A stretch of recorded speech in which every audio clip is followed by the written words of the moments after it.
Qualquer coisa pode falar que eu estou com acesso no chat aqui, tá? Então, boa noite aí, pessoal, para quem chegou agora. A aula de hoje é sobre ações. Como eu já mencionei, a ideia foi fazer um compilado com os principais pontos, tá? E que isso sirva de uma mini apostila e de material de consulta posteriormente para aquela atividade que eu falei para vocês que eu vou passar de análise de ações, análise fundamentalista de ações, tá? Como sempre, vale lembrar que isso não é recomendação de compra, né? As opiniões aqui apresentadas não refletem as opiniões do Instituto, apenas a minha, não é? E as verdades difíceis de engolir, faço questão de falar todo encontro nosso. Vocês não vão ficar ricos somente investindo, né? Rentabilidade passada não é garantia de rentabilidade futura, cuidado com isso, tem muito golpe aí na praça. Melhor investimento sempre vai ser investir em vocês mesmos, invistam em conhecimento, tá? Longo prazo não são 6 meses, aqui não é um curso de day trade, não é um curso de ganho mágico, de ganho de 10% ao mês, de 30% ao mês, não. Aqui é uma análise fundamentalista, né? A gente tem como referência o Warren Buffett, que é o maior investidor de todos os tempos, e a rentabilidade dele é 1,35 ao mês. 1,35 ao mês. Tá? Então, ele é um cara fora de série, tá? Estou falando para levar para a vida, para o longo prazo. Lembrando que a ideia do curso é fazer com que vocês não sejam endividados, com que vocês tenham uma aposentadoria digna. Esse é o objetivo do curso. Renda variável varia para baixo também, não é? Então, trabalhar e resolver problemas reais, isso sim vai gerar valor para a sociedade. De novo, esse meme, né? Não sejam esse cara aqui, pelo amor de Deus, nós estamos nessa fase, respeitem esse momento, né? De novo, investir, existem várias formas de se investir bem, de se investir certo, tá? Mas por que existem várias formas? Porque a gente tem vários... A Wesley falou do Gilead, o Gilead conseguiu entrar?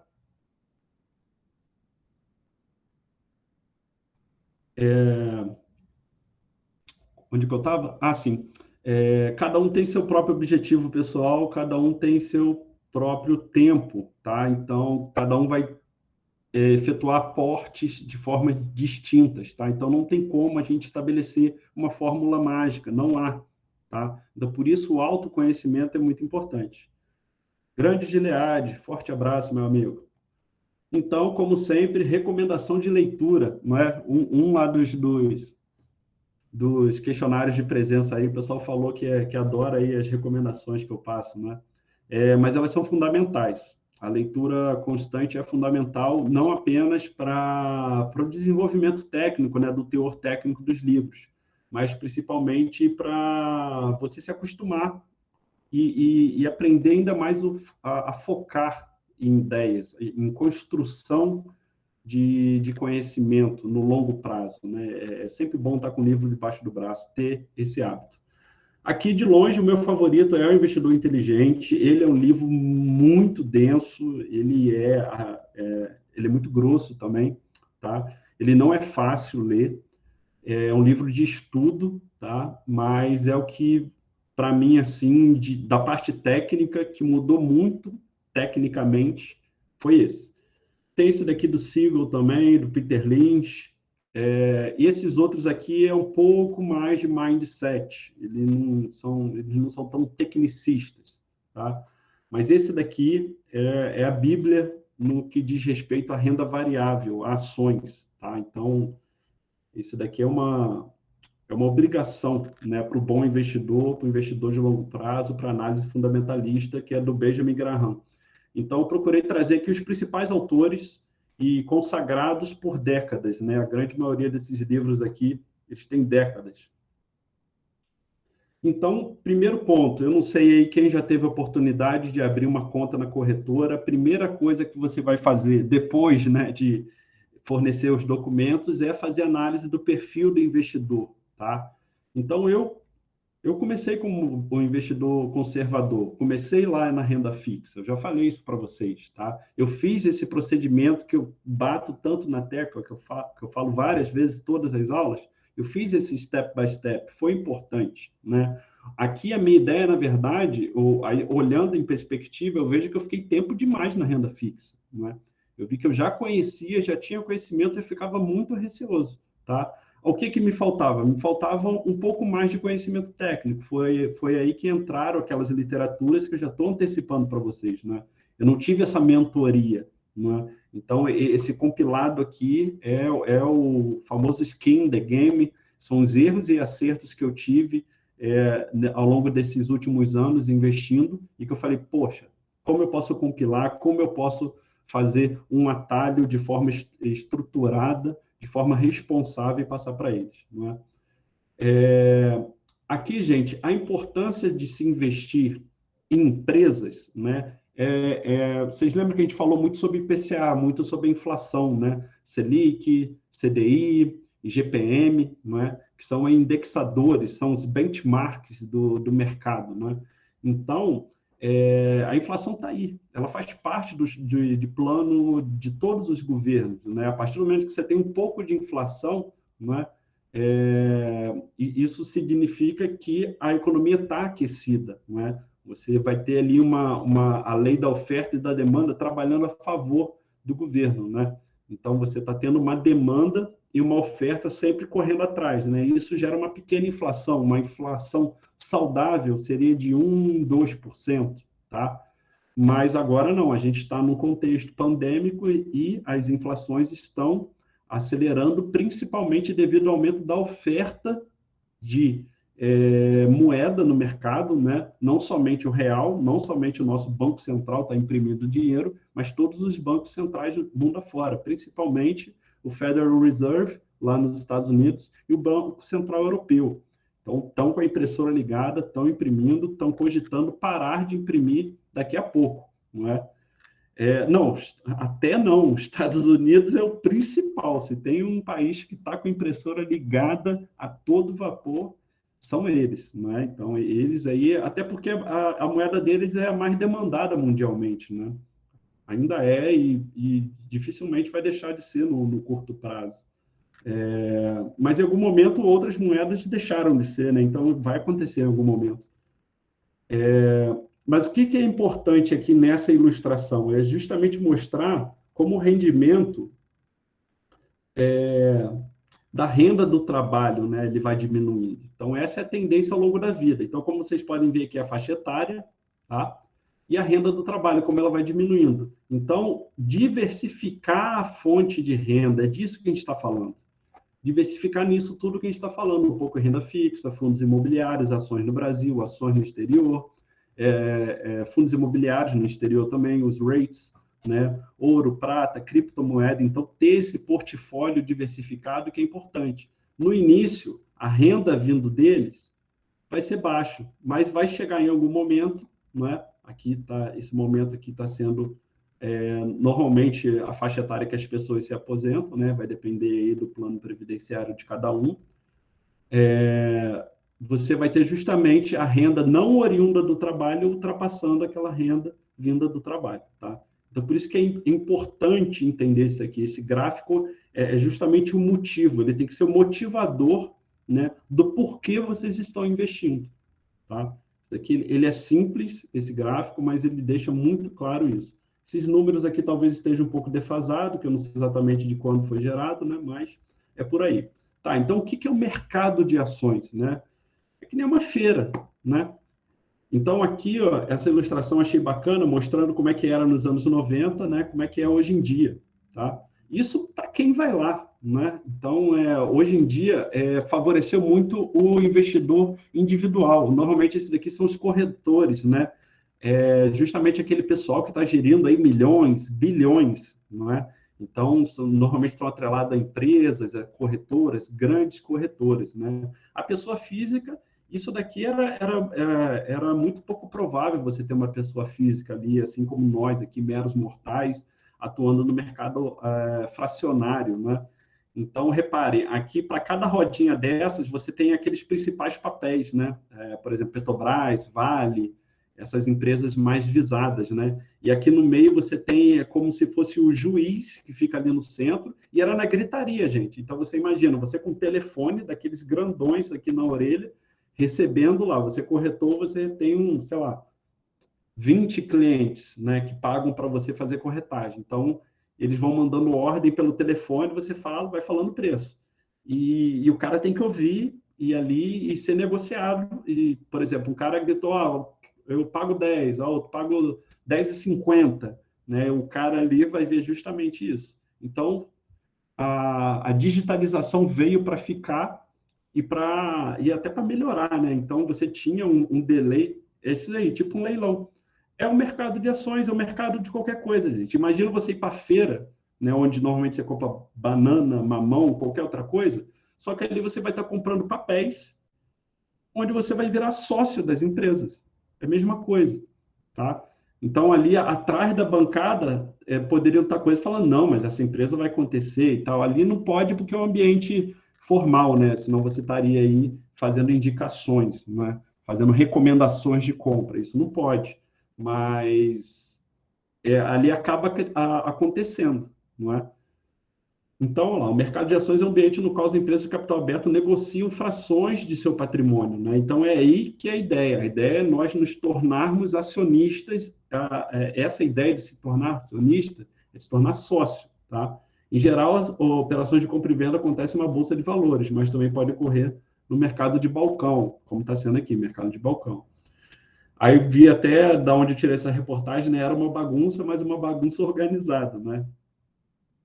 Exatamente. Hoje em dia, como o Vitor falou aí, é uma facilidade enorme. Então, é por isso que ainda há muito ceticismo, né? Principalmente, como eu já falei, as gerações anteriores. A minha já tem um pouco de dificuldade, né? Os meus colegas que têm 30 e poucos anos. Então, eles já são céticos porque a gente cresceu com essa imagem aqui da Bolsa de Valores. Eu cresci com essa imagem aqui, eu não cresci com essa imagem da Bolsa de Valores, tá? Então, é por isso que eu achei importante ilustrar isso, né? Então, a gente fala, pô, como assim? Era uma coisa só para quem estava ali em São Paulo, então a gente nem sabia como funcionava, era uma coisa tão mística e tão distante, principalmente da gente que é do Rio, né? Então, era muito fora da nossa cultura, do nosso dia a dia. Eu, particularmente, quando estava no ensino médio, nunca tinha ouvido falar, fulano de tal da rua é investidor, mexe com ação. Não, nunca tinha ouvido falar. Eu conheci isso depois que eu virei professor, né?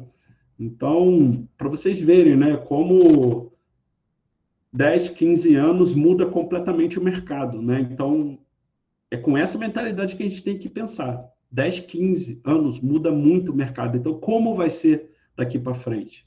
Né? Daqui a gente já falou, né, pequenas frações de patrimônio, a gente pode atuar aí comprando um lote, né, que são 100 ações, 100 papéis, ou mercado fracionário, pode comprar uma unidade de um lote. Tá? Então, a ideia é sempre você espera que o papel valorize, mas eu falei, a ação é muito mais do que isso. Por exemplo, eu compro ação sempre pensando nos dividendos, né? Os papéis dos fundos imobiliários sempre pensando nos proventos. Tá? Mas é aquilo, há quem goste de comprar e vender no mesmo dia, o famoso day trade, né? Você trade, troca, day, dia, né? Você faz uma troca no dia, você compra e vende. Então, é o cara que está operando a notícia, o cara é o especulador, não é? Então, você tem um pouco de análise gráfica ali, tem um pouco de análise gráfica. Tem como também viver disso? Tem como viver disso. Mas, como eu já falei aqui, eu não tenho saúde espiritual e mental para ficar colado olhando o tempo todo para o gráfico. Tá? Eu prefiro esse investimento de longo prazo, aproveitar as quedas do mercado, ter sempre ali uma reserva de oportunidade e reinvestir os dividendos. Tá? Isso é um teste para cardíaco, com certeza, Rafael. Então, eu já fiz, né? E não é para mim. Eu ficava muito ansioso, tá? Então, agora eu durmo bem tranquilo, eu não tenho necessidade de ficar checando. Normalmente, pra vocês terem noção, normalmente eu entro no home broker no fim de semana, quando está fechado, tá? Eu não gosto de ir ao mercado quando o mercado está aberto, né? Eu gosto de ir ao mercado quando o mercado está fechado. Eu vou lá, deixo minha ordem de compra no final de semana e quando vai abrir na segunda, ele executa. Tá? Então, é para você ver. Eu prezo pela minha sanidade mental, mas porque eu me conheço. Tá? Então, de novo, eu não tenho perfil, mas pode ser que vocês tenham, que seu pai ou a mãe de vocês tenham. Tá? Então, como eu já falei, a ação é uma propriedade sobre a empresa e seus lucros, sempre proporcional ao tamanho da participação. É a maneira mais fácil de se tornar sócio de grandes negócios. É que eu falei, algumas pessoas têm o perfil para ser empreendedor, outras de ser intraempreendedor. Por que não ser sócio da Ambev, do Banco do Brasil, do Bradesco, do Itaú, da Magazine Luiza, não é? Então, das lojas Renner, das Americanas, tem tanta empresa boa aí, não necessariamente eu tenho que fazer o meu negócio. Eu posso já apostar num negócio de outra pessoa. Vou lá, vou ver o balanço, ver qual é a quantidade de clientes, isso que a gente vai ver. Então, isso são ações, né? Você passa a ser dono de parte dela. Tá? Então, existem dois tipos de ações: as ações preferenciais, a PN, e as ordinárias, as OMs. Tá? As preferenciais são aquelas que têm preferência sobre o recebimento de dividendos, sobre o lucro, tá? E as OMs, elas dão direito a voto, tá? Então, essa é a grande distinção. E ela é designada, né, igual aqui o Itaú, isso daqui é o ticker do Itaú. Isso daqui eu não sei, estou chutando, pode ser da Natura, por exemplo, né? Então, essa terminação 3 significa que ela é uma ação ordinária. Então, você vai ter direito a voto aí, então é uma ação, normalmente, para quem compra muitas ações e já tem o direito, tem ali vários outros interesses, tá? Participar ali do conselho, né, deliberativo, é claro que o cara vai ter que aportar milhões aqui, mas normalmente são para os decision makers, né, para os tomadores de decisão, aí não é nem já é o banqueiro, né, normalmente tem mais interesse aqui. Nós, meros mortais, né, faz mais sentido a gente a gente comprar ação preferencial, a PN, terminação 4, tá? Que também aqui, dependendo, pode ter terminação 5, mas normalmente é a 4, tá? Então, vocês vão ver aqui que, por exemplo, aqui, a diferença, então, do Itaú 4 para o Itaú 3 é justamente isso. O que você quer? Você quer ter preferência para receber os dividendos ou você quer ter preferência na hora da tomada de decisão, tá? Exatamente, Vitória. Então, para a gente aí que está correndo atrás do nosso, né, é uma outra perspectiva. Não sei, né, mas às vezes pode ter algum, sei lá, alguém aí com bastante dinheiro, né, com bastante aporte, por que não? Não é?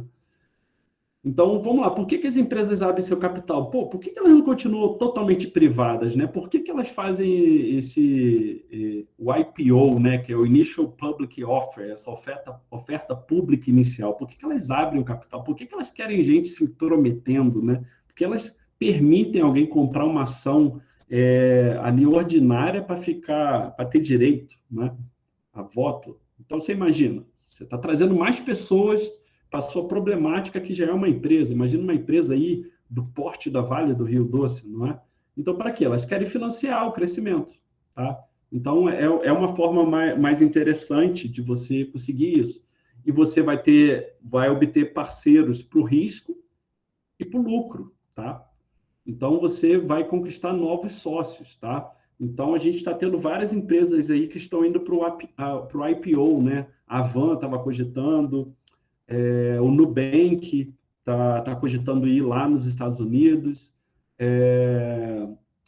Tiveram várias. A Uber, ela abriu capital tem pouco tempo, né? Então ela está buscando justamente financiar o crescimento. A Van, eu acho que por conta lá do valuation, né? Ele, se eu não me engano, ele tinha em mente, acho que 70 bilhões, e só que o mercado avaliou em 50 bilhões, né? Então, ele achou que o mercado avaliou para baixo, então ele achou interessante não ir, né? Mas é a perspectiva, né? É uma empresa muito centralizada, não é? Mas tem o seu valor, né? À toa que ela tem várias unidades aí no Brasil, mérito dele, não é? Mas, enfim, mercado é mercado, né? Então, é a famosa mão invisível do mercado, né? Então, como se ganha? Você aumenta o potencial de lucro, aumenta o valor da empresa, não é? Então, aqui, a ação da empresa, e, de novo, aqui, olha só, as duas coisas que estão aumentando, né? A ação e o dividendo, com o passar dos anos, né? É isso que você espera. Mas, de novo, renda variável não varia só para cima, ela varia para baixo também, não é? Aqui eu estou mostrando para vocês o que vai acontecendo, tá? A gente ajuda a financiar o crescimento, a ação é isso, a empresa já tem um tamanho. Quando ela abre capital, tá? Normalmente ela tem, ó, quanto vale a sua empresa? Igual aí demos o exemplo da Havan, né? Foi avaliado, se eu não me engano, foi algum número próximo disso, 70 bilhões, né? Normalmente é isso daí que vai ser a quantidade total, né, de ofertas de ações, vai ser alguma coisa nessa escala. Então, ela pega o valor que ela tem, não é? E oferta em ação. Aí essa ação pode valorizar ainda mais, não é? Então, ali, imagina, ali no IPO, estava inicialmente, vamos supor, né, que ela abrisse capital, a Avan. Aí de 70 ela poderia ir para mais, 70, 80, porque a ação inicialmente ele vendida a 10, né? Botou não sei quantas ações, sei lá, 100 mil ações, 500 mil ações ou mais, não é? Normalmente são milhões de ações que se coloca, né? Para você dar um pouco de liquidez com um valor mais baixo. Mas o que você espera é isso, é recebimento de dividendo, né? E o que eu faço com dividendo, eu pego e compro mais ação, tá? Esse que é o bacana, que aí você potencializa o, o ganho exponencial.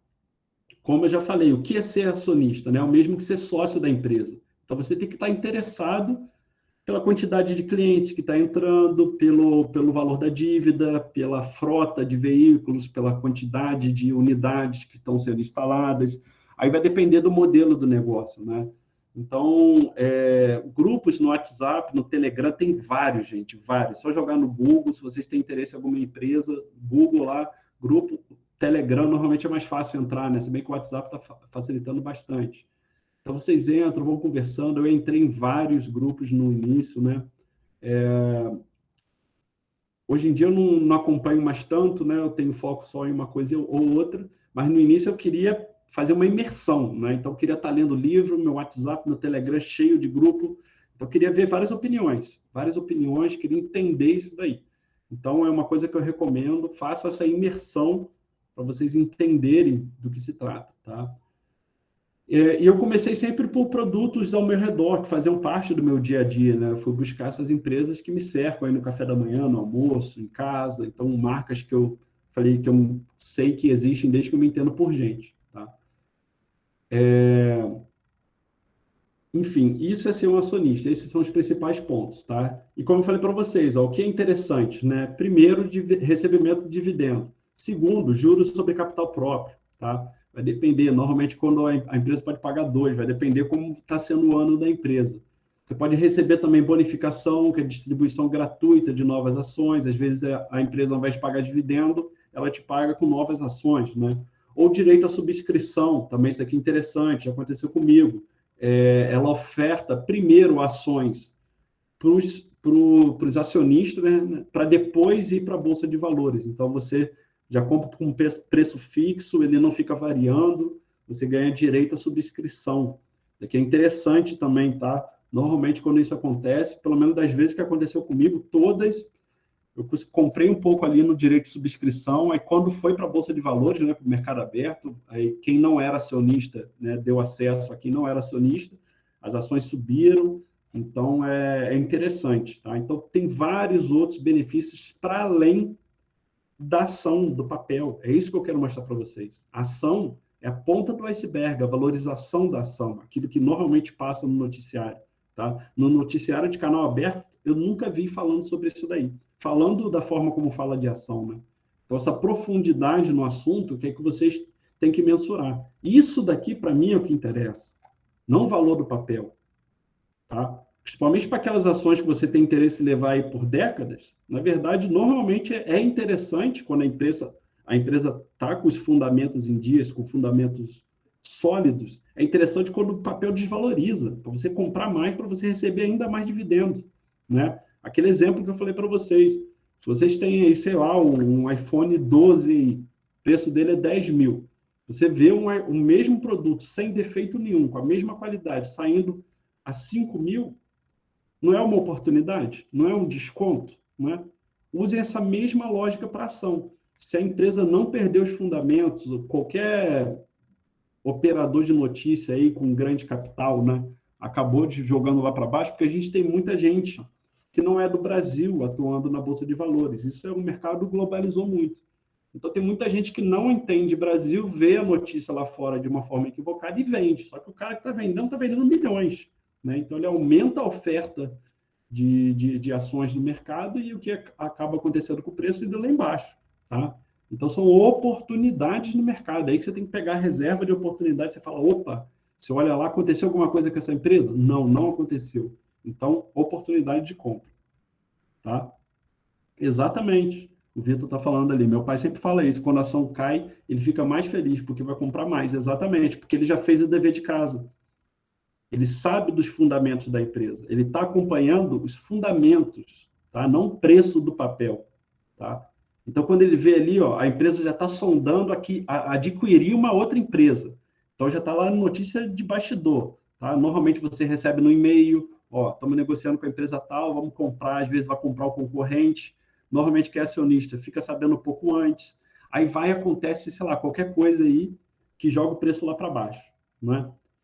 Então, que é normalmente do pessoal do day trade, né? O day trade ele é importante porque ele traz liquidez para o mercado, tá, gente? Eu falo aqui, é que eu não tenho perfil de day trade. Se eu tivesse, eu estaria lá, que eu não tenho, tá? Mas eles são importantes principalmente de trazer liquidez, tá? Mas acontece lá um gapzinho, às vezes é só na parte da tarde, na parte da manhã, às vezes é rápido, né? Que é o flash, né? Que acaba acontecendo. Então, oportunidade. Então, embora o investidor possa perder ou ganhar muito dinheiro no mercado de ações, como já destacamos, seu objetivo não está relacionado com essa volatilidade, tá? Salvo para aqueles, para os day trades, né? Para a empresa, então, a oferta de papéis no mercado de ações é uma forma da empresa se capitalizar, tá? Levantar recursos para realizar investimentos e expansões, tá? Assim, a companhia cria condições para crescer, isso daqui a gente já falou. E para o investidor, né, o mercado possibilita que o investidor obtenha o melhor de um negócio, tá? Sem ter que passar pelo perrengue da burocracia do dia a dia. E eu, sinceramente, eu acho ótimo uma forma de democratizar as grandes corporações, não é? Então, é você participar. E normalmente, quando o dinheiro está, quando o governo está imprimindo muito dinheiro, quem vai receber primeiro? Bancos e empresas, né? Porque essas empresas elas geram muitos empregos, tá? Então não é interessante para a maioria das vezes que uma empresa muito grande, muito importante para a economia do país, tá? Ela quebre, tá? Então é comum os governos resgatarem empresas, tá? E quem ali o governo imprime dinheiro, né? Aí o que, que ele vai fazer? Normalmente ele vai resgatar uma empresa, né? Que é importante para essa economia, que tem uma importância social também, né? Uma empresa muito grande, por exemplo, a Vale do Rio Doce, a Petrobras, elas geram muito empregos diretos e indiretos, né? Mas logo depois da empresa, quem recebe são os acionistas, tá? Como? Bonificação, dividendo, juros sobre capital, tá? E assim vai. Tipos de investidores, tá? É importante a gente conhecer todos também, não só o análise do investidor arrojado, do moderado, né? Ou do conservador. Mas quando você se entende ali, tá? Depois você vai ver qual é aquele que você tem mais perfil, operador de notícia, focado em notícias de curto prazo, para se antecipar ao comportamento do mercado, né? Então, tem gente, por exemplo, que fica de olho no mercado asiático por conta do fuso horário, do mercado europeu, do mercado americano, e você realmente, existem oportunidades no fuso horário dos mercados globais, tá? Por exemplo. Então, é aquilo, tem muito risco, não é? De novo, eu não tenho perfil, mas está aí, é uma possibilidade de se investir. Os grafistas, né? Tentam identificar padrões no comportamento ou tendências no mercado, né? Assume que o comportamento do mercado é cíclico e segue padrões que se repetem, né? Aumenta a probabilidade de acerto, mas só funciona combinada com estratégia e disciplina, né? Então, o cara que tem essa frieza, né? Tá aí uma oportunidade. Essa daqui é onde eu me enquadro e é onde o curso é baseado, tá? Que é a análise fundamentalista, é a maneira mais segura de investir. Na verdade, é a forma mais, como eu posso dizer, é a forma mais conservadora de ser arrojado, tá? Então, me enquadro naquele perfil arrojado, mas dentro do arrojado também existem níveis, né? Para mim, isso fica muito claro, embora eu não encontre isso na literatura. Mas eu me vejo, sim, no perfil, até porque a maior parte eu tenho, maior parte não, tenho boa parte do meu capital em renda variável, mas mesmo assim eu sou conservador justamente por conta disso, né? De todas essas características típicas de investidor fundamentalista. É a maneira mais segura, compra participações em boas empresas, possui uma visão de médio e longo prazo, as empresas precisam montar seu resultado para que a ação se valorize, né? Eu entendo que a valorização do papel é consequência de um trabalho bem feito que começou 3, 5 anos atrás, tá?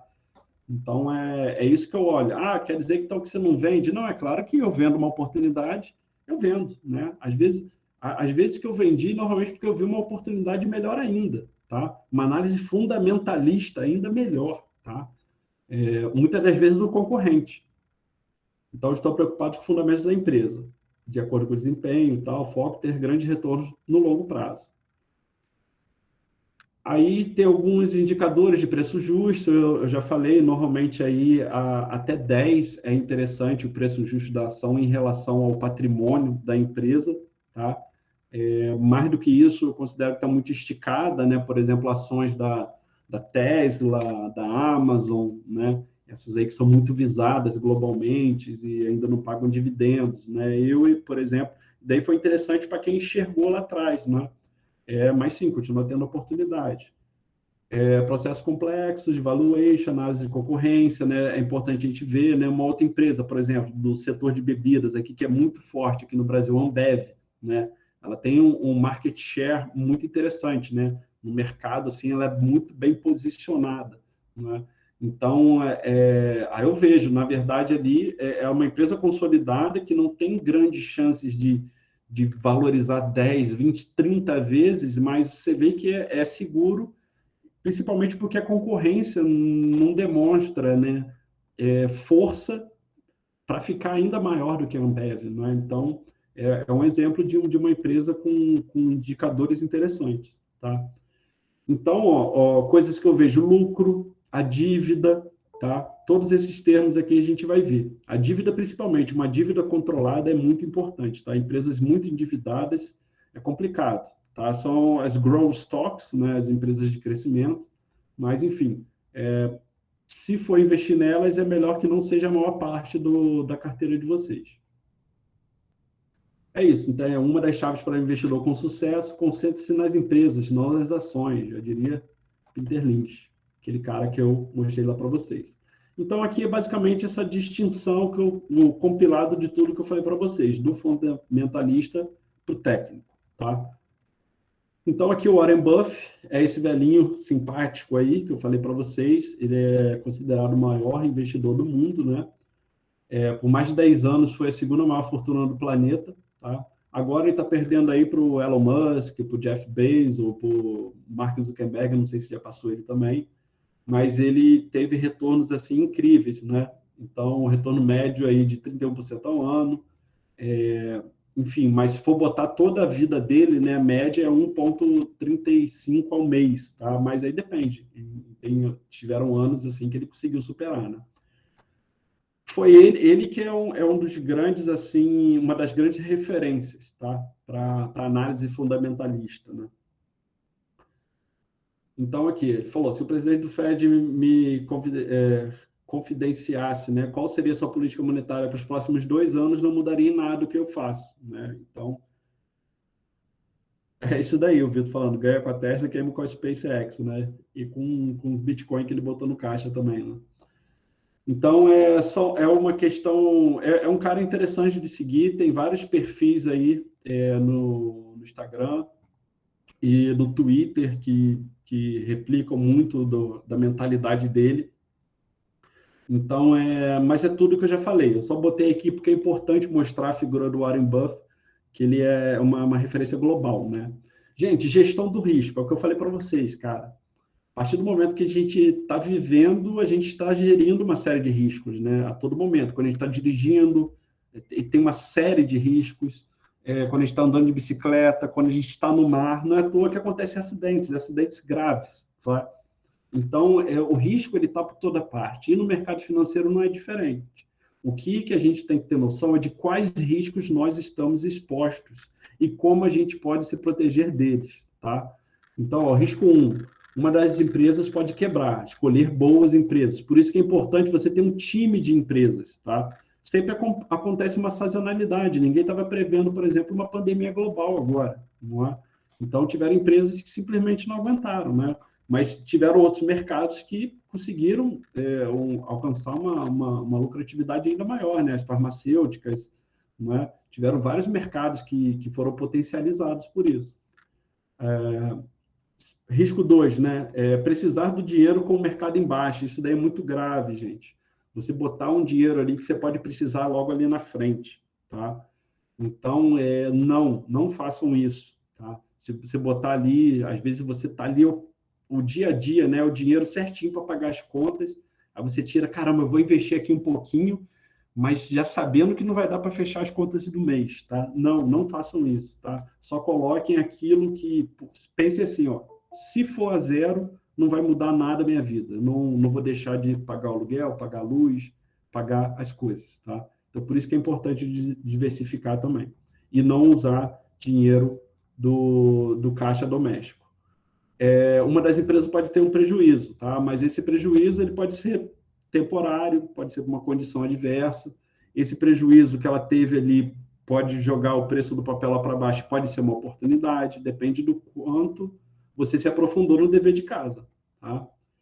Então, aqui, ó, são vários ambientes, a gente já falou sobre todos eles, né? Ambiente macroeconômico, a gente tem que levar em consideração como é que está a taxa de emprego, PIB, preços do ativo. Uma coisa é investir, gente, outra coisa é ser investidor. Investir é pegar o dinheiro e colocar, tá? Ser investidor é estar sempre atento a isso tudo, tá? No fim das contas, é um exercício de cidadania, que acabou que eu fiquei mais atento em política, em economia, em Brasil, em América Latina, em mundo, tá? Então, eu estou muito mais interessado aí pela dinâmica econômica global, geopolítica global, agora que eu estou mais integrado ao mercado de investimentos, né? Taxa de câmbio, né? Eu ficar observando o câmbio sempre, custo de oportunidade, tal, renda fixa, né? Então, esse custo de oportunidade é aquilo, é um dinheiro que está ali rendendo pouco, né? Então, você poderia estar em outro lugar. Por exemplo, você comprar um carro à vista, não é? Então, é um custo de oportunidade ali. Aí vai depender da sua necessidade do carro. Panorama setorial. Então, você fazer análise por setores, né?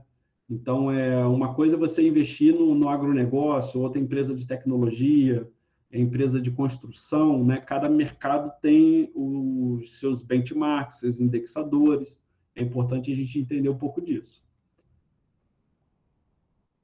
Bem, isso daqui também vai ficar mais para consulta de vocês, tá? Mas a gente meio que já tangenciou isso tudo aqui, da análise quantitativa da qualitativa, tá? Daqui a parte numérica são os números, isso daqui é aquela coisa global, tá? Aquela análise mais fundamentalista, como eu falei para vocês. Tá. Indicadores. Indicadores importantes no mercado. São vários, tá, gente? Aqui eu separei para vocês os principais e aqueles que vocês têm que olhar, tá? Então, o exercício que eu separei para vocês vão justamente justificar a escolha dessa carteira simulada, né? Que eu estou sugerindo que vocês façam, através disso daqui. Então, vocês vão comparar esses indicadores, tá? A definição de todos eles estão aqui, tá? E fora a literatura que eu botei para vocês. Então, façam esse dever de casa. De início é meio chato mesmo, vocês vão ver que é um pouco maçante. Leva tempo para digerir, tá? De novo, a zona de arrebentação que eu sempre falo aí, para você começar a ter autonomia e entender e digerir e maturar toda essa informação é de 24 a 36 meses, tá? Leva tempo. Entendam que é um processo, valorizem o processo de aprendizagem, tá?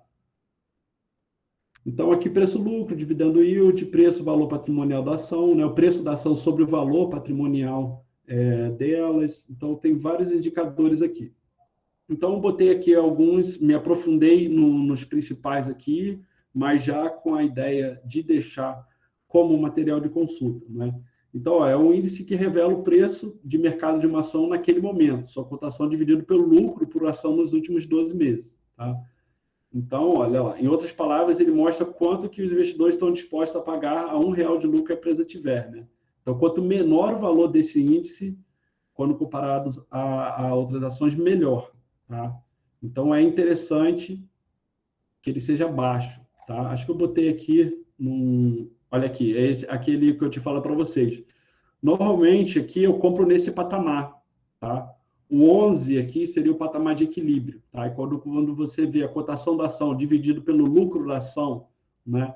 Quando esse indicador, se você achar menor que 10, é excelente. Tá? Levanta a mão para o céu e se você olhou para todos os outros indicadores, esse daí já foi aprovado. Tá? Então, já comecem a anotar aí. Idealmente, menor que 10.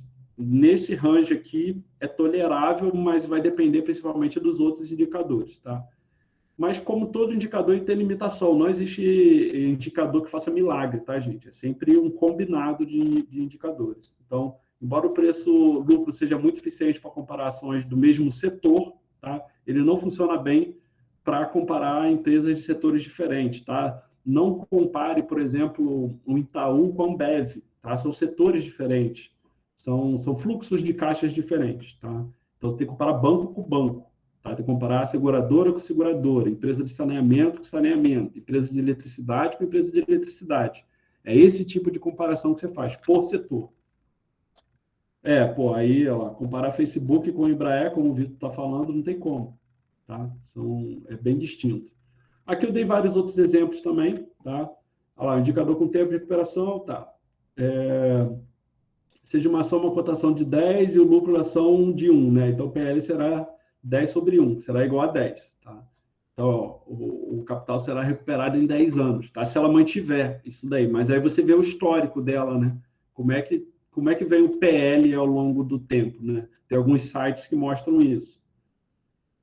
Então, aqui está, de novo, é um material de consulta, é muita coisa, senão eu não consigo terminar a aula de hoje. Então, estou deixando aqui para vocês depois lerem com calma, mas só fazendo uma breve apresentação dele. Dividendo yield, né? Então, isso daqui é um clássico, né? Significa o retorno da ação somente com pagamento de dividendos e juros sobre capital, tá? Relação entre o dividendo pago por ação e o preço da ação. Tá? O exemplo, se a empresa paga R$ 1 de dividendo mais 1,50 por juros sobre capital, né? O total de retorno é de 2,50. Se a ação custa 25, o dividendo yield é de 10%. Pô, excelente, tá? Então, dividendo yields aí muito bons, tá? Aqui a nível Brasil, estão por volta de 5%, tá? O DI, tá? Então, se quiserem anotar aí, hoje, a preço do mercado. Aí, quando você vai lá para os Estados Unidos, o bom dividendo yield é mais baixo que isso, tá? É 2,5%, 3% ao ano, dividendo yield. Isso eu estou falando, gente, dos dividendos, juros sobre capital, não da valorização da ação, tá? É um outro indicador, tá? Quando vocês verem indicadores assim de 10%, pô, levanta a mão para o céu, tá? Então, é uma mega oportunidade. Aí aqui tem o PVPA, tá? Que em inglês também pode ser o Price per Book Value, né? Esse indicador relaciona o preço da ação ao valor patrimonial dela, tá? Do patrimônio, prédios, carros, enfim, computadores, ar-condicionados, é isso que ele vai ver, tá? Então, na teoria, um PVPA igual a 1 pode significar que a ação está sendo negociada pelo equivalente do seu patrimônio líquido, tá? Então, isso daí é interessante, tá? Ó, PVPA é menor que 1, o mercado está pagando pelas ações da empresa um preço inferior ao seu patrimônio líquido, tá? Então, ela tem mais de patrimônio, tá, do que o preço da ação. E quando está maior do que 1, significa que o mercado está aceitando pagar mais pela ação do que todo o patrimônio líquido da empresa, tá? Então, você imagina, é a mesma coisa que você tem uma casa que vale 500 mil, aí chega alguém e fala, não, eu aceito pagar 800 mil nela. Você vai falar, pô, peraí, eu estou vendo 500 mil de valor na minha casa, o cara está vendo 800 mil? De onde ele está vendo esse tanto de valor a mais, né? Eu vi, eu acho que foi até o Flávio Augusto, se eu não me engano, não lembro. Se eu não me engano, acho que foi do dono da WhatsApp, se eu não me engano é ele. Ele até comentou que ele já vendeu uma vez a empresa, ele estava falando que ele recebeu uma proposta lá acima do que ele também imaginava, ou uma proposta assim muito próxima do que ele queria. Ele falou: pô, peraí, eles estão vendo aqui muito valor nessa. Peraí, o que eu não estou vendo de valor nessa minha empresa? Não é? Então, é aquilo. Às vezes você está construindo um negócio e você já é acionista de uma coisa e você mesmo não está vendo todo esse valor nela que o mercado está vendo. Tá? Atenção. O EBITDA também é outro indicador importante. É o lucro antes de juros, impostos, depreciação e amortização. Tá? É o lucro que, quando você, lucrei tanto. Tá, mas e aí? Vamos agora pagar imposto? E o computador que você usou para gerar isso daí? Ele valorizou, desvalorizou? Desvalorizou, não é? E aquele empréstimo que você fez, aqueles juros lá, você considerou isso tudo? Não é? E a sua mão de obra, não é? Então, aqui, na verdade, é esse lucro aí antes disso tudo, dessa parte chata que a gente gostaria que não tivesse, né? Então, ali, média geração bruta de caixa. Então, é igual a receita, ali, ó, menos os custos de produtos vendidos, despesas, tal, tal, tal.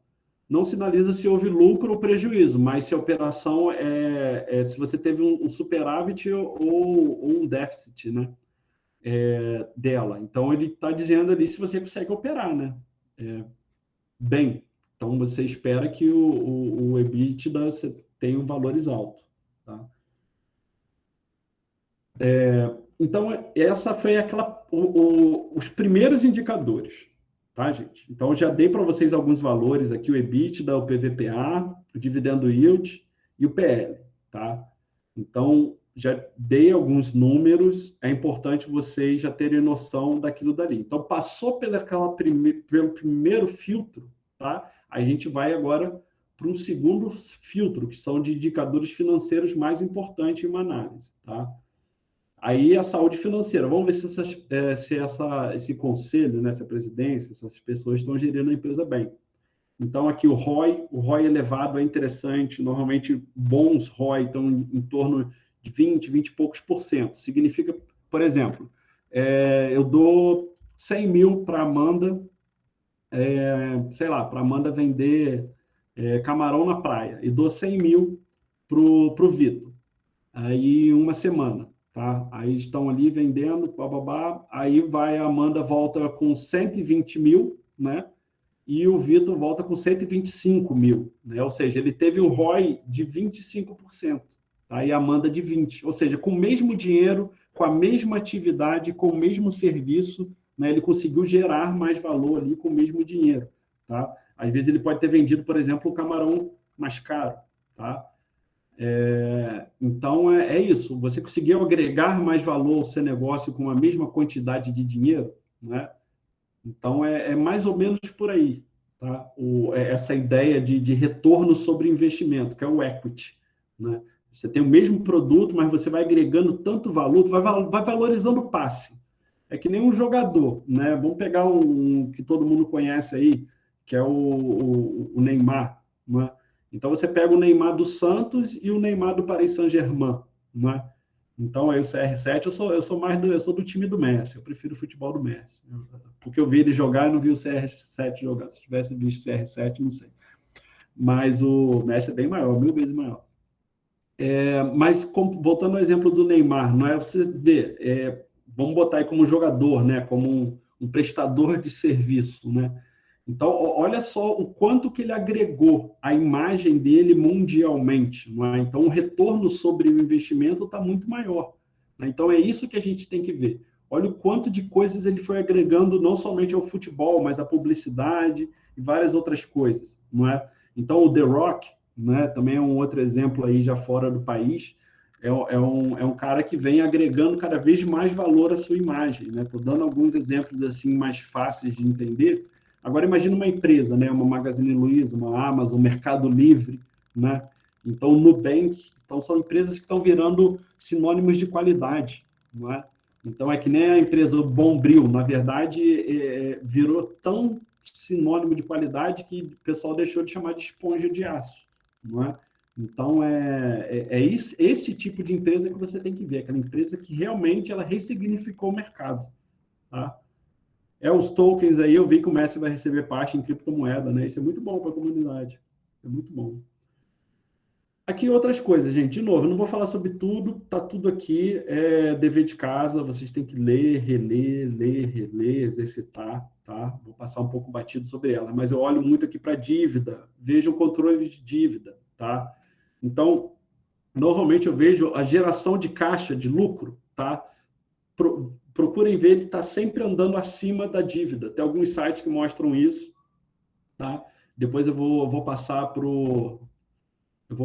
os monitores. Eu já passei para eles alguns sites, eu vou mostrar para eles ali como é que faz essa análise, para mostrar para vocês depois, tá bom? Aí aqui o ROI, né? Já falei aqui para vocês, está tudo aqui. O ROIC também é o retorno sobre capital, né? Aí já está falando, o resultado operacional dividido pelo valor contábil do capital investido, né? Que é o lucro líquido sobre o capital social. Tem umas pequenas diferenças. A dívida líquida, né, a dívida bruta descontada das disponibilidades e implicações da empresa, dívida líquida sobre o patrimônio líquido, tá? Então, ver, por exemplo, se hoje a empresa declarar falência, ela vai conseguir pagar todo mundo, inclusive o acionista, tá? Ou ela vai ter que ser resgatada, não é? Vai ficar devendo, né? Imagina, uma empresa quebra, se ela conseguir, ela não tiver uma dívida maior do que seu patrimônio, beleza, vai sair empatado, tá? Agora não, quando ela tem uma dívida maior do que o próprio patrimônio, isso é complicado, tá? Então, aqui alguns indicadores, né? Por exemplo, o índice DLPL de 0,5 para determinada empresa significa que a mesma possui 50% do patrimônio em dívidas, tá? Então, aí vocês têm que ver, né, que isso aqui é interessante. Então, aí metade ela poderia redistribuir. Margem bruta e tal, esse daqui é um indicativo que mede a rentabilidade após os custos, a margem operacional. Normalmente, margens operacionais maiores indicam maior lucratividade, tá? Entretanto, em alguns momentos, as empresas podem reduzir sua margem para ganhar mercado. Aí depende. Margem líquida. E os últimos indicadores aqui, indica o PV, PVPA, o DIX e o FCL. Aqui o que eu iria destacar seria esse, que indica se a empresa está sendo negociada abaixo, né, ou acima de seu valor patrimonial, tá? Então, abaixo aqui seria menor que 1 e acima maior que 1. Tá. Aqui, cotação do valor, valor tangível, por ação, isso daqui, gente. Só deixa eu dar uma olhada no horário. Tá, a gente já está um pouco avançado ali no horário. Então, vou passando isso daqui, vou deixar isso daqui para vocês de dever de casa. Tá bom? Tá, isso aqui é importante, é a data X, tá? É a data a partir do qual todo investidor comprar ação não terá mais direito a receber o dividendo. Tem muita gente que compra assim também. Aí fala, a data X da ação do BB Seguridade vai ser amanhã, dia 17/8, não é? Então, se você comprou ação até hoje, se você comprou ação hoje, você já vai ter direito a receber o dividendo, tá? Se você comprar ação amanhã, você não vai receber o dividendo, você vai receber só. Aí depende, tem empresa que paga anualmente, tem empresa que paga trimestralmente, semestralmente. Então, saber a data X, às vezes é importante. Às vezes você fala, não vou entrar agora, porque pagaram o dividendo semana passada. Se eu entrar agora, só vou receber ano que vem. É uma empresa que paga anualmente dividendo. Para a pessoa que tem foco em dividendo, é importante saber a data X. É interessante você entrar antes dela, para você receber logo ali, né? Então, eu já tive estratégia de investimento, olha, vou entrar em tal ação, mas espera aí, não vou comprar agora, eu acabei de perder a data X, vou deixar, ela paga trimestralmente, eu vou entrar mais ali na frente, não é? Desdobramento também é importante, às vezes uma empresa, ela valoriza tanto o valor da ação, que ela acha interessante dividir, tá, o preço, que é o famoso desdobramento. Então, se um acionista detém 100 ações ao preço de 8, cada ação terá um investimento total de 800. Então, se a companhia resolve dividir cada ação em duas, o investidor passará a ter 200 ações e o preço vai valer 4, tá? Aí, quando você olha lá no gráfico, você vai ter uma queda abrupta. E para quem não conhece, né, nunca ouviu falar sobre o split de ação, o desdobramento, você fala, pô, peraí, minha ação desvalorizou? Não. Você tinha uma ação de 8, agora passou a ter duas ações de 4, tá? Isso daí é interessante porque traz liquidez no mercado. Tá? Quando a ação fica mais barata, mais pessoas estão comprando e vendendo, porque ela fica mais acessível ao maior número de pessoas. Ou você pode ter um movimento ao contrário. Às vezes a empresa ela quer justamente o contrário. Ela quer ter menos liquidez, ela quer ter menos pessoas comprando essa ação. Tá? Então, ela vai juntando as ações. Então, por exemplo, aí dá alguns exemplos aqui, aí seria o contrário ali, né? Você tem 100 ações de 8, você vai passar a ter 50 ações de 16, né? Então, seria mais ou menos isso. Grupamento eu nunca presenciei, tá? Eu já presenciei, né? Eu já tive experiência de desdobramento. Então, já caminhando para a reta final aqui, os melhores setores, já cansei de falar isso para vocês, mas é sempre bom ressaltar. Então, para aquela pessoa que quer ir para a renda variável, que teoricamente é o perfil arrojado, ele pode ser conservador dentro do perfil arrojado. Como? Pelo simples fato de buscar sempre esses setores. Tá? O setor bancário, historicamente, é antifrágil, né? Anticrise. O setor financeiro, e o setor de seguro, né, são muito bons, né? A saúde aí também teve boa, mas esse daqui são os 6 principais setores. Ó, o Vitor, é aéreo. O aéreo é o mais... Nossa, imagina nessa crise, Vitor. O setor aéreo aí desvalorizou total, né? Trouxe um exemplo, dica de Instagram para seguir, tá? Não estou sendo patrocinado por eles aí, mas poderia, né? Análise de ações, é muito interessante esse Instagram, tá? Eu não sei se eles têm sites também, então é bom seguir, tem análise de FIIs também, tá? Então é esse comparativo com todos aqueles indicadores que eu falei para vocês. Aqui eles falam qual que foi melhor. Se atentem a quando foi feita essa análise, tá? De início, é difícil a gente ter autonomia e a gente poder falar, não, isso daqui está errado, isso aqui está certo. De início, é importante a gente ver outras pessoas fazerem essa análise, esse comparativo, e aqui está. Eu acho interessante que ele é bem visual, ele consegue analisar bem. Trouxe aqui a forma mais conservadora possível de olhar para o mercado acionário brasileiro, tá? Que são justamente os setores de seguradora, saneamento e o setor financeiro, tá bom? Então, você já sabe que a terminação 3 é ON, não dá preferência no recebimento de dividendos. Então, vocês vão ver aqui alguns indicadores, né? E como que eles estão sendo aí recebidos pelo mercado, tá bom? Então, gente, por que é importante diversificar? Justamente porque a gente reduz o risco. Mas quando a gente passa a ter muitos ativos, tá? Passa a não fazer sentido, tá? Então, o sentido de você reduzir o risco, tá? É até aqui. Até 10, 11 ativos, tá? Mais do que isso, é aquele risco sistêmico, ele faz parte do investimento, tá? Então, é por isso que essa teoria de você formar o seu time é interessante, tá? Porque você consegue reduzir aqui, o risco sistêmico e o risco não sistêmico, não é? Então, você consegue tirar aquele risco, é o risco controlável, vamos botar assim. Tem o risco que você consegue controlar com a diversificação. E tem um risco que é inerente ao processo de investir, tá? Então, esse risco inerente ao processo de investir, você, aqui a partir de 10, você praticamente não vai reduzir, se botar mais ações, ou fundos imobiliários, ou qualquer coisa que seja, tá? Então, se a sua ideia de diversificar é se proteger, aí 10, 11 ações já é o suficiente, tá? E como fazer essa divisão aqui? Já cansei também de falar essa possibilidade, tá? Como eu falei, não existe receita pronta, isso daí é apenas uma possibilidade de diversificação, tá? E tá em alguma delas, né? Renda fixa, empresas aqui no Brasil, empresas fora, ouro, Bitcoin, prata, imóveis, ETFs e assim vai, tá bom? Então, a nível de indicadores, é aquilo. A parte chata, a parte teórica, é aquilo. Agora, vamos começar a falar um pouco mais de estratégia e de como chegar lá e comprar. Tá, beleza. Entendi.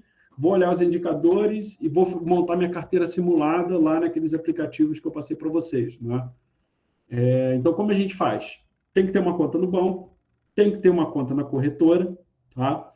Você pega o seu dinheiro do banco, vai fazer uma transferência para a corretora, um TED, um DOC ou um PIX, tá? E lá na corretora você vai ter acesso ao home broker que você vai poder comprar as ações que estão listadas na bolsa, tá? Então, essa é a forma a mais autônoma possível e sem terceirizações. Eu, particularmente, não gosto de terceirizar meus investimentos para banco, para corretores, eu não gosto. Eu gosto de ter autonomia e gerenciar minha própria carteira, tá? E é nessa perspectiva que eu estou mostrando para vocês. Então, o home broker é esse cara aqui, tá? Então, quando vocês fizerem uma... Eu vou mostrar aqui as várias exchanges que existem. Exchange não, exchange é criptomoeda, as corretoras. Mas quando você entra no home broker é isso, você vai digitar o ticker da ação que você quer, e você vai ver aqui, ó, existem vários preços de compra e vários preços de venda, tá bom? Então, como vocês podem ver aqui, por exemplo, a ação preferencial, né, aqui de dividendos da Itaúsa sendo negociada aqui, não sei qual dia que foi, está um pouco maior do que isso o preço, agora está por volta de 10 ou 11 reais, aqui estava um pouco mais baixo, uma oportunidade, não é? Dada o dia de hoje. Então, para vocês verem aqui, ó, tem 4K, né, de ações que o cara está querendo comprar a 8,96, né? É 8,96 isso daqui, E aqui, ó, mas do outro lado tem gente querendo comprar 26 1.400 ações, né, a 8,98, né? Então você tem ordens de compra, de um lado pessoas querendo comprar, tá? Da corretora código 45, da corretora código 3, né? A corretora código 45, que eu não sei o código das corretoras, tem alguém lá querendo comprar 4.000 ações do Itaú e ele lançou um preço de compra de 8,96, mas eu simplesmente posso jogar lá para baixo, eu posso chegar lá e falar que eu quero comprar essa mesma quantidade a preço mais baixo. Então ali é feira. Cada um grita o preço que quiser. Agora, se você vai conseguir comprar ou vender a esse preço que você jogou ali na sua ordem de compra, eu não sei, tá? Então, você pode falar preço de mercado. O preço de mercado é a média, tá? Mas normalmente eu entro e eu vejo lá qual é a oferta mais barata. Então, aqui é a diferença é centavos, tá? 8,95. Mas dependendo do home broker, ele tem um mais completo, você pode ver, pode ter mais ordens que não estão aparecendo ali. Eu vou lá e boto 8,90, tá? Quero comprar 8,90, tá? E deixo ali. Como eu falei para vocês, normalmente eu faço isso no sábado, onde está fechado. Esses números estão todos fechados, não tem ninguém operando. Eu vejo qual foi a última cotação, fiz ali meu dever de casa, vi os indicadores, falei, opa, se eu comprar aqui a 8,80, deixo lá a ordem lançada e vou dormir, tá? Sem emoção, tá? Então, quando você está investindo consciente dos riscos, gente, investir, quando você está ciente do que está fazendo, é uma coisa monótona, tá? E é para ser assim, tá? Agora, se você quer emoção, sei lá, vai andar de montanha-russa, vai, sei lá, vai fazer um mergulho livre, né? Porque quando você está aqui, fica muito ansioso, e você está querendo ser um buy and holder, fazer uma análise fundamentalista, é porque você ainda não está faltando alguma coisa. No início é comum essa ansiedade, mas depois que passa essa zona de arrebentação, que você está fazendo isso há 24, 36 meses aí consecutivos, e você ainda está muito ansioso, não é? É porque você está estudando de menos, tá? Então, investir consciente tem que ser uma atividade monótona, tá? Então, o home broker, ele é um grande juiz digital, né? Então, ele não precisa mais daquela bagunça que era, e é um sistema que substituiu aquele balcão presencial. Isso é o home broker, tá? Existem várias configurações, esse daí é o modo avançado, tá? Hoje em dia tem modos simplificados, você pode tirar dali as ações que não te interessam, pode deixar só as ações que te interessam, você pode botar para aparecer o gráfico também. Como é que ele está ali, Raíssa? Mas não conseguir comprar, o dinheiro vai voltar? Na verdade, nem vai. Nem vai, Raíssa. Se você não conseguir comprar, ele nem vai. Ele só vai se você conseguir comprar. Entendeu? Mas boa pergunta da Raíssa. Você bota uma ordem de compra. Tá? Mesmo que você está na feira, ó, o mamão lá, o feirista tá vendendo o mamão a R$ 5 o quilo. Você fala, ó, eu pago 4.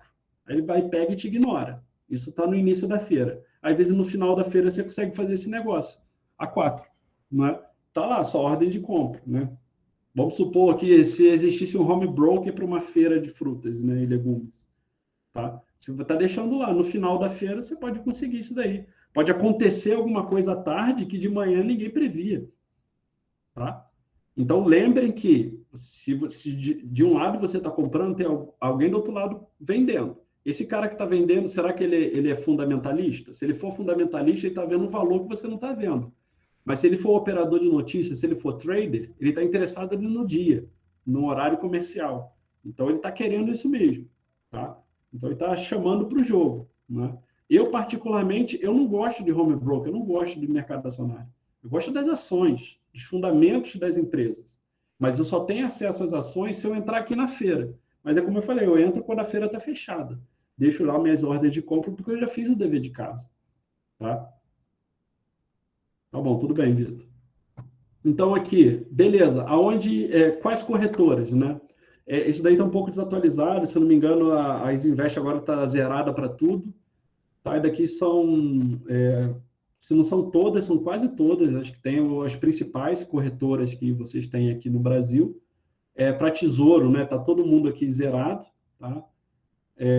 Para ações aqui, algumas estão, né? A mais antiga que é zerada para tudo é a Clear, não necessariamente é a melhor, tá? Mas ela sempre teve custo baixo, mas normalmente para quem quer fazer o day trade, ela é um pouco complicada, porque ela de vez em quando sai fora do ar. É a que eu mais usei, né? A segunda que eu mais usei é a Invest. Ela também é muito boa, ela realmente, a ideia é tornar acessível, né? Mas já tive conta aqui em quase todas, a XP, a Rico, o Banco Inter. Para quem é maior de idade, consegue fazer, a conta é gratuita, gente. Então não tem taxa de manutenção de conta. Então, eu experimentei tudo que eu vi ali e tinha vontade, eu abri uma conta, me interessei, vi lá, não gostei, pego e fecha a conta, tá? Então, não existe melhor, existe aquela que você se adapta, tá? Então, eu me adaptei a Clear e a Isinvest. Eu achei legal, mas a XP também, ela tem uma plataforma muito boa, a Rico também, mas a Inter, né, o Banco Inter, mas para mim não fazia sentido.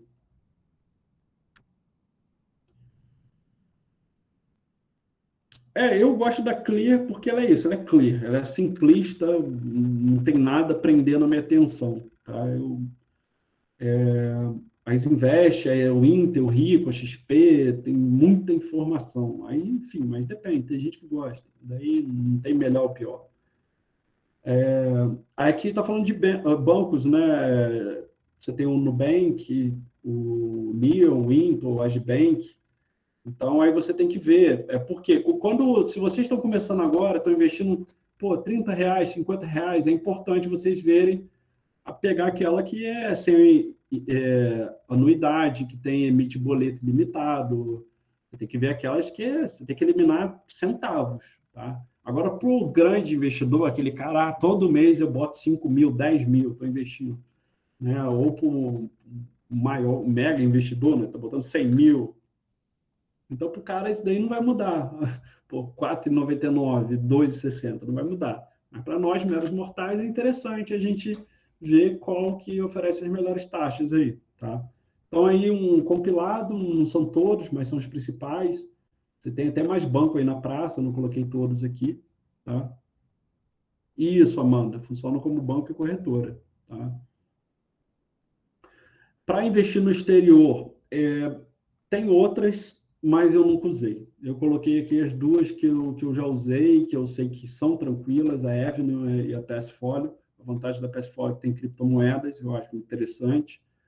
Ela é mais vanguardista. A Avenue está aí tem um bom tempo, então ela transparece confiança, tá? Ela é toda em português, tá? A Passfolio, ela também fica em inglês, se você quiser, mas a Avenue também, mas a Avenue, se eu não me engano, é uma empresa de brasileiros que feita lá, mas tem todas as credenciais de segurança, né?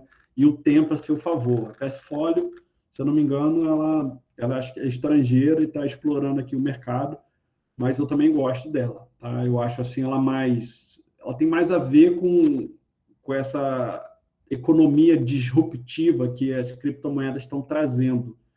A Avenue é um pouco mais conservadora, assim, ela é mais na pegada XP, BTG, enfim, mas é uma questão de perfil. As duas são interessantes, tá? Por que investir lá fora, né, gente? Só para vocês terem ideia, o valor do mercado da Apple comparada com o PIB, né? Ou seja, todas as riquezas que o país produz, né? Produto Interno Bruto. Então, a Apple é maior do que tudo que a Itália, Brasil, Canadá, Rússia, Coreia produzem. Né? Então, aqui, se for comparar o valor de mercado da Apple, é 2,1 trilhão de dólar. Tá? Isso dolarizando tudo. O PIB da Itália são 2 trilhões, o do Brasil 1,8. Tá? Então, só para vocês terem noção, né, que tá, o Brasil tem uma economia aqui, tá, a gente está entre as 10 maiores economias do mundo, tá, a nível de PIB, né, de comércio ali. Mas quando você fala valor de empresa, mercado financeiro, aí não tem jeito, são os Estados Unidos. Se eu não me engano, aí é metade do, do valor do mercado acionário global são de empresas norte-americanas, ou que estão listadas lá, que você pode ter empresa brasileira, por exemplo, né, a Nubank, que está interessada de abrir capital lá em Nova York, não aqui em São Paulo, né? Você vê, está mais interessada lá. Porque é uma empresa que já está visando o mercado. O Warren Buffett se tornou investidor do Nubank, né? Então, está valorizando cada vez mais. Aqui, por exemplo, você quer montar uma estratégia, uma carteira para receber dividendos todos os meses, né? Daqui, por exemplo, como vocês podem configurar sua carteira lá fora para receber dividendos todos os meses, tá? Então, imagina, uma forma de você dolarizar, passar a receber em dólar. Aqui, empresas é considerada blue chips, empresas tradicionais. Você não vai ficar mega rico, mas você vai ter um crescimento interessante, você vai ter o câmbio ao seu favor, tá? Então, é bom lembrar que aqui está dolarizado, você evita o risco Brasil, mas repare que lá fora 3,28 já é uma coisa interessante, aqui a nível Brasil você tem o IPCA que está pagando mais, mas tradicionalmente a gente é uma economia rentista, é uma economia conservadora, né? A gente tem uma cultura diferente da de lá. Mas aqui é um exemplo. De novo, gente, não tem fórmula certa, tem vários exemplos. O que vocês têm que ver é aquilo que faz sentido para vocês. Tá? Montar uma carteira de dividendos é isso, um exemplo. Você receber dividendo todo mês. Então, você fazer do dividendo o seu salário, quando vocês tiverem 30 anos, 40 anos. Lembrando que a plateia aí, a média de idade é o quê? 16 anos, 17 anos, né? E é isso, pessoal. Ficou claro aí para vocês? Aproveitem aí para tirar dúvida, algum ponto aqui que vocês gostariam que eu ressaltasse melhor.